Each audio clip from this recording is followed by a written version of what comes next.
ప్రపంచ రాజకీయాల్లో కీలక మార్పుల నేపథ్యంలో రష్యా అధ్యక్షుడు వ్లాదిమిర్ పుతిన్ మరియు అమెరికా అధ్యక్షుడు డొనాల్డ్ ట్రంప్ ఈ నెలలో అలస్కాలో భేటీ కానున్నారు.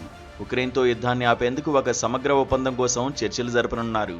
ఈ ఒప్పందంలో ఉక్రెయిన్ భూభాగంలో కొంత భాగాన్ని రష్యాకిచ్చి సంధి చేసే అవకాశం ఉంది. ఈ ఒప్పందం విజయవంతమైతే భారతదేశానికి ఇంధన భద్రత సమస్యకు శాశ్వత పరిష్కారం లభించే అవకాశముందని నిపుణులు అంచనా వేస్తున్నారు. గత కొన్నేళ్లుగా భారత్ అంతర్జాతీయ ముడి చమురు ధరల హెచ్చుతగ్గులు, పాశ్చాత్య ఆంక్షల వంటి సవాళ్లను ఎదుర్కొంటోంది. అయితే రష్యా ఉక్రెయిన్ యుద్ధం తర్వాత రష్యా నుంచి తక్కువ ధరలకు చమురు కొనుగోలు చేస్తూనే అమెరికా, యూరప్లతో సంబంధాలను సమతుల్యంగా నిర్వహించింది. ఈ ఒప్పందం ద్వారా యుద్ధం ఆగితే అమెరికా భారత్పై విధించిన టారిఫ్లను ఎత్తివేయవచ్చు. అంతేకాక రష్యా నుంచి 15 నుంచి 20 ఏళ్ల పాటు స్థిర ధరలకు ముడి చమురు, సహజవాయువు, బొగ్గు సరఫరా సాధ్యమవుతుంది.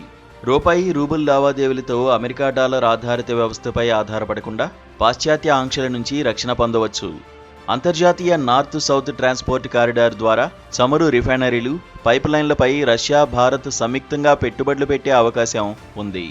ఆధునిక సైనిక సాంకేతికతలో సహకారం ద్వారా భారత సైన్యం మరింత బలోపేతమవుతుంది. అయితే ఈ ఒప్పందంపై అమెరికా, యూరోపులు అభ్యంతరం వ్యక్తం చేయవచ్చు. ద్వితీయ ఆంక్షలు విధించే అవకాశం ఉంది. భారత్ తన జాతీయ ప్రయోజనాలకు ప్రాధాన్యత ఇస్తూ ముందుకు సాగవచ్చని విశ్లేషకులు అభిప్రాయపడుతున్నారు.